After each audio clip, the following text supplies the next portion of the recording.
Assalamualaikum warahmatullahi wabarakatuh. Perkenalkan, nama saya Hasenda Dharma Yuda, NIM 2214101118, kelas SI 1D. Dosen pengampu Ibu Kiki Rosa Novawarani MKOM.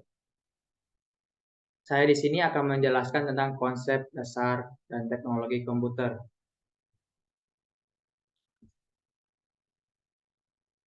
Di sini ada yang tahu komputer? Apa itu komputer? Komputer adalah alat yang dipakai untuk mengolah data. Menurut prosedur yang telah dirumuskan, komputer adalah suatu perangkat keras yang sangat berkaitan dengan teknologi. Komponen mampu membantu berbagai pekerjaan manusia. Kata komputer pada awalnya dipergunakan untuk menggambarkan orang atau pekerjanya melakukan perhitungan aritmatika dengan atau tanpa alat bantu.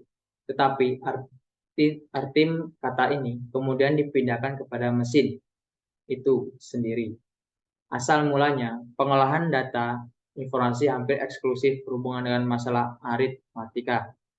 Tetapi, komputer modern dipakai banyak tugas yang tidak berhubungan dengan matematika.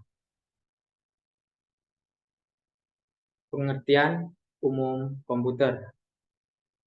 Pengertian umum komputer digunakan untuk mendefinisikan orang-orang melakukan perhitungan aritmatika dengan atau tanpa mesin pembantu.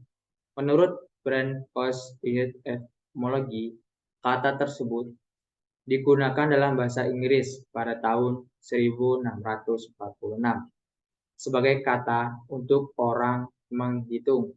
Kemudian menjelang 1997 juga digunakan sebagai alat hitung mekanis selama Perang Dunia II.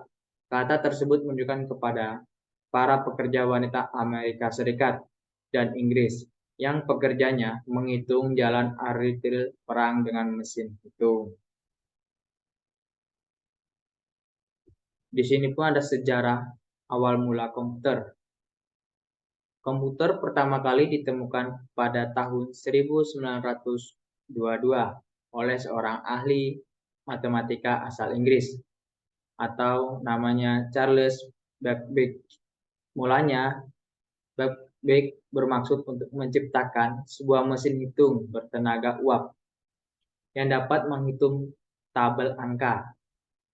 Mesin tersebut kemudian ia beri nama Difference Enigma dan digadang-gadang sebagai komputer pertama di dunia. Bentuk Difference Enigma sendiri sangat jauh berbeda dari kebanyakan model komputer modern saat ini. Meski demikian, prinsip kerja yang dimiliki mesin tersebut sama seperti komputer modern, yakni mampu melakukan perhitungan angka alias komputasi. Hingga pada tahun 1890, seorang penemu bernama Herman Horlith merancang sebuah sistem kartu yang mampu menghitung hasil sensus AS yang dilakukan pada tahun 1880. Berkait inovasi tersebut, Horlith berhasil menghemat anggaran pemerintah sebanyak 5 juta dolar AS. Selanjutnya, Horlith terus mengembangkan potensi di ranah teknologi hingga akhir sukses mendirikannya. Adapun jenis-jenis komputer, yaitu PC atau personal komputer. Kedua, komputer server. Ketiga, komputer desktop. Keempat, komputer laptop. Kelima, komputer hybrid. Keenam, superkomputer. Ketujuh, komputer mainframe. Itulah 7 jenis komputer. Adapun bagian komputer. Di sini saya akan menjelaskan 2 bagian komputer. Yang pertama, perangkat lunak software. Yang kedua, perangkat keras atau hardware. Di sini akan saya menjelaskan perangkat lunak software. Perangkat lunak atau software, sistem operasi program dasar pada komputer yang menghubungkan pengguna dengan hardware. komputer sistem operasi biasa digunakan adalah Linux atau Windows dan Mac OS. Tugas sistem operasi termasuk atau namanya juga mengatur eksekusi program di atasnya koordinasi input, output, pemeriksaan memori, serta instalasi software. Program komputer merupakan aplikasi tambahan yang dipasang sesuai dengan sistem operasinya. Yang kedua, perangkat keras atau hardware. Pemroses atau CPU sebagai unit pengolah data memori, RAM, penyimpanan data semester keras, media penyimpanan data semi permanen, perangkat masukan, media yang digunakan untuk masukkan data atau proses CPU lainnya, seperti silkus, papan tombol, dan tablet perangkat keluaran. Media yang digunakan penampilan hasil luaran proses CPU, seperti monitor, pengeras suara, perangkat jemala, plotter, proyektor, dan pencetak. Inilah gambar-gambar dari perangkat lunak software maupun perangkat keras hardware.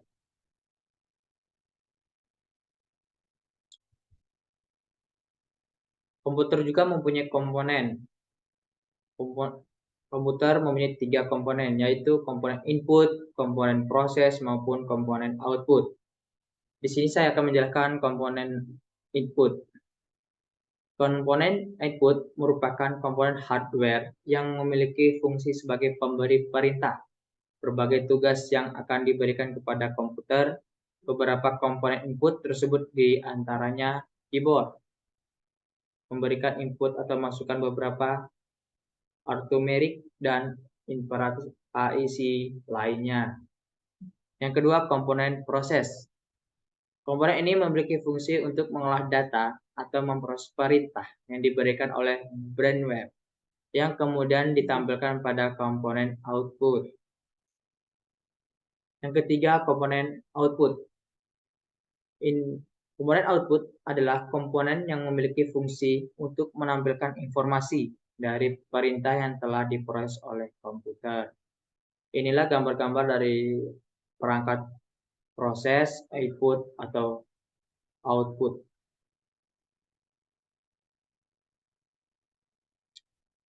Adapun juga manfaat komputer. Di sini saya akan menjelaskan 4 manfaat komputer. Yang pertama, memudahkan pekerjaan. Dalam dunia kerja, komputer dirasa mampu membantu menjelaskan segala urusan. Beberapa manfaat komputer yang bisa kamu rasakan dengan menggunakan komputer ini adalah bisa mengolah data, mempercepat pekerjaan, berkirim informasi, maupun pencetak dokumen. Yang kedua, manfaatnya menunjang pendidikan. Komputer dalam dunia pendidikan bisa dimanfaat oleh guru atau memberikan pelajaran hanya dengan menyajikan video, interaktif, simulasi, program, presentasi melalui komputer, Zoom meeting. Siswa pun akan lebih mudah dalam memahami materi pelajaran. Dan manfaat yang ketiga atau berbisnis. Untuk mendapatkan manfaat komputer dengan berbisnis ini, kamu juga melakukannya dengan membuka rental komputer, warnet, kursus komputer, video editing, percetakan, programmer, dan lain-lain sebagainya. Dan masih banyak lagi. Terus, manfaat yang keempat adalah media hiburan. Banyak sekali jenis hiburan yang bisa didapatkan dari komputer, misalnya saja dengan menonton film, bermain game, mendengarkan musik, dan lain-lain. Tambah semakin pesatnya perkembangan internet saat ini. Itu 4 manfaat komputer. Adapun manfaatnya, sekarang saya akan menjelaskan kerugian penggunaan komputer. Saya akan menjelaskan kerugian komputer. Yang pertama, membuat lupa waktu dan boros listrik. Yang kedua, penyalahgunaan tindak kriminal atau asusila. Yang ketiga, membuat malas beraktivitas. Yang keempat, muncul perilaku individualis. ketergantungan dalam perilaku egoisme. Yang keenam, penyalahgunaan masalah keuangan. Yang ketujuh, apabila penggunaan melakukan kesalahan, komputer akan melakukan kesalahan tersebut. Komputer terbagi dalam 5 generasi. Generasi pertama, generasi kedua, ketiga, keempat, dan kelima. Pada generasi pertama, pada tahun 1940 sampai 1959.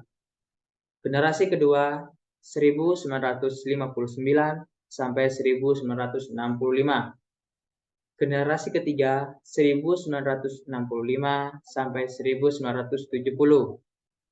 Generasi keempat dimulai tahun 1970. Generasi kelima sampai sekarang, saat ini sampai sekarang.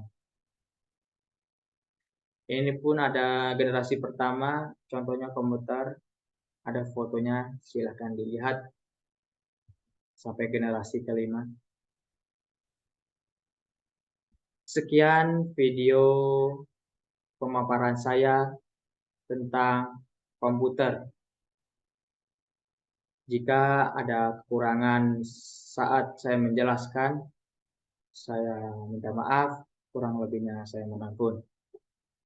Thank you for listening. Semoga bermanfaat. Bye-bye.